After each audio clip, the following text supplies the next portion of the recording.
আজকে আমরা হাইডি বোগোজিয়ানের লেখা সাইবার সিটিজেন্স বইটা নিয়ে একটু আলোচনা করব। মানে এই বইটা কিন্তু আমাদের দুনিয়ার একটা বিশাল পরিবর্তনকে তুলে ধরেছে। ভাবুন তো, আমাদের জীবনটা এখন ডিজিটাল প্রযুক্তির সাথে কি ভীষণভাবে জড়িয়ে গেছে। কিন্তু প্রশ্ন হলো, এই যে নতুন একটা ডিজিটাল দুনিয়া তৈরি হলো, এখানে আমাদের অধিকারগুলো কি আগের মতোই সুরক্ষিত আছে? চলুন এই বিষয়টাই একটু গভীরে গিয়ে দেখা যাক। আর এই প্রশ্নটা এটাই কিন্তু আমাদের আজকের আলোচনার একেবারে কেন্দ্রে রয়েছে। মানে নাগরিকত্ব নিয়ে আমাদের যে পুরনো ধারণাগুলো ছিল, এই ডিজিটাল যুগ সেগুলোকে কিন্তু একটা বড়সড় চ্যালেঞ্জের মুখে ফেলে দিয়েছে। তো এর আসল মানেটা কি? চলুন এই উত্তরটাই খোঁজার চেষ্টা করি। তো প্রথমেই সাইবার নাগরিক বা সাইবার সিটিজেন এই শব্দটার মানেটা একটু পরিষ্কার করে নেওয়া যাক। দেখুন, এর মানে কিন্তু শুধু ইন্টারনেট ব্যবহার করা নয়, ব্যাপারটা তার চেয়ে অনেক গভীর। এর আসল অর্থ হলো এই যে ডিজিটাল প্রযুক্তি, এটা কিভাবে আমাদের নাগরিক পরিচয়, আমাদের অধিকার, এমনকি আমাদের দায়িত্ববোধকে একেবারে গোড়া থেকে বদলে দিচ্ছে। আচ্ছা, এবার চলুন মূল সমস্যাটার দিকে নজর দেয়া যাক। প্রযুক্তিকে কিন্তু আমরা একটা দুইধারী তলোয়ারের সাথে তুলনা করতে পারি। মানে একদিকে এটার যেমন অপার সম্ভাবনা আছে, ঠিক তেমনি অন্যদিকে কিন্তু মারাত্মক সব বিপদও লুকিয়ে আছে। দেখুন, একদিকে প্রযুক্তি আমাদের সবাইকে একে অপরের সাথে যুক্ত করছে, আমাদের কথা বলার সুযোগ করে দিচ্ছে, আর গণতন্ত্রকে আরও শক্তিশালী করছে। কিন্তু এর একটা অন্ধকার দিকও তো আছে, তাই না?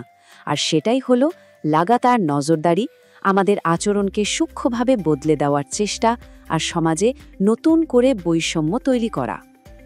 আর এই ঝুঁকিগুলো কিন্তু কোনো তাত্ত্বিক ব্যাপার নয়, এগুলো আমাদের প্রতিদিনের জীবনে সরাসরি প্রভাব ফেলছে।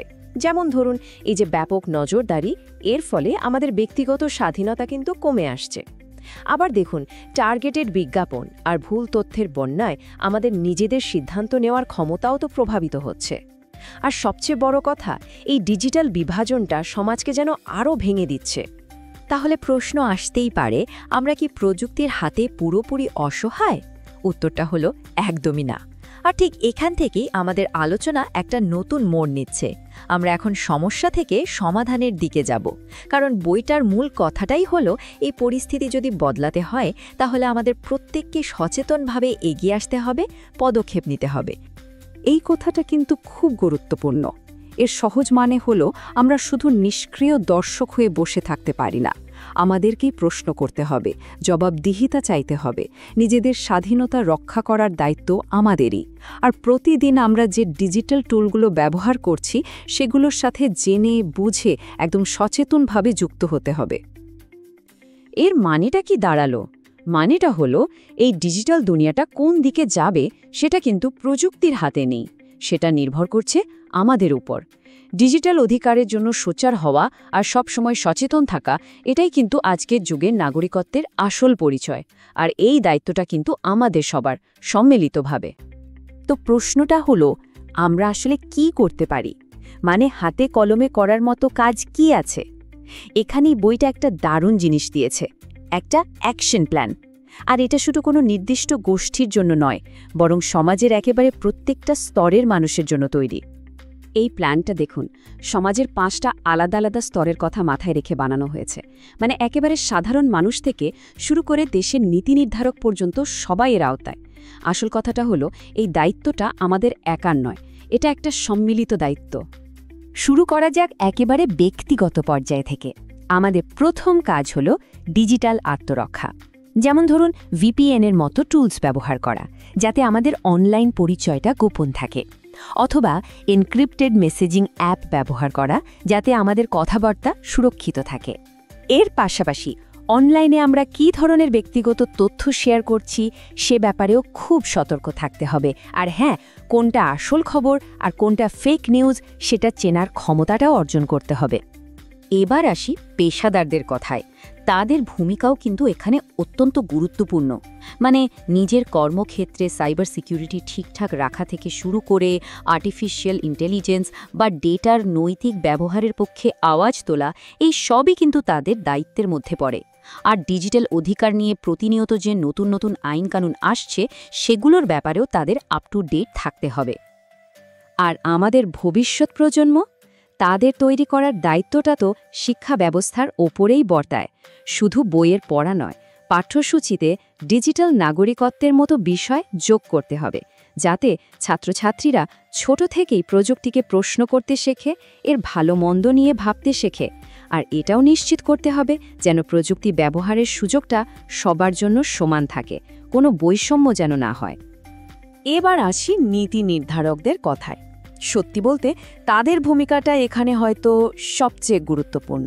সাধারণ মানুষের ডেটা সুরক্ষিত রাখার জন্য কঠোর আইন তৈরি করতেই হবে, এর কোনো বিকল্প নেই।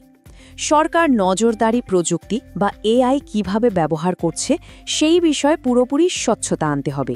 আর দেশের প্রত্যেকটা মানুষের কাছে ইন্টারনেট এবং ডিজিটাল শিক্ষা পৌঁছে দেওয়ার দায়িত্বটাও কিন্তু তাদেরই।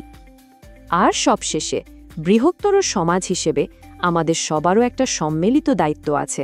যেমন এই যে আমাদের ডেটা ইচ্ছেমতো সংগ্রহ করা হচ্ছে, এর বিপদগুলো নিয়ে সবাইকে আরও বেশি করে সচেতন করতে হবে। ডিজিটাল অধিকার নিয়ে যে সংস্থাগুলো কাজ করছে তাদের পাশে দাঁড়াতে হবে, সমর্থন করতে হবে। আসলে আমাদের মূল লক্ষ্যটা কিন্তু একটাই, প্রযুক্তি যেন আমাদের গণতন্ত্রকে আরও শক্তিশালী করে তোলে, কোনোভাবেই যেন দুর্বল করে না দেয়। তো এত সব আলোচনার পর চলুন আমরা আবার সেই মূল বিষয়টাতে ফিরে যাই।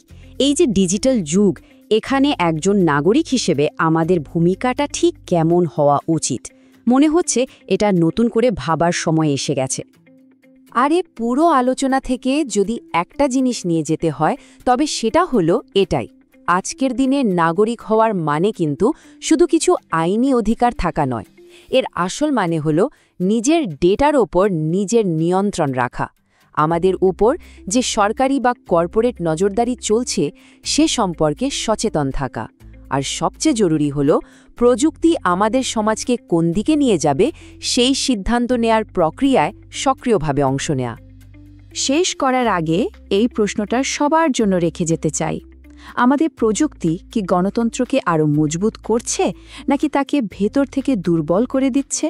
উত্তরটা কিন্তু আমাদের সম্মিলিত কাজের মধ্যেই লুকিয়ে আছে।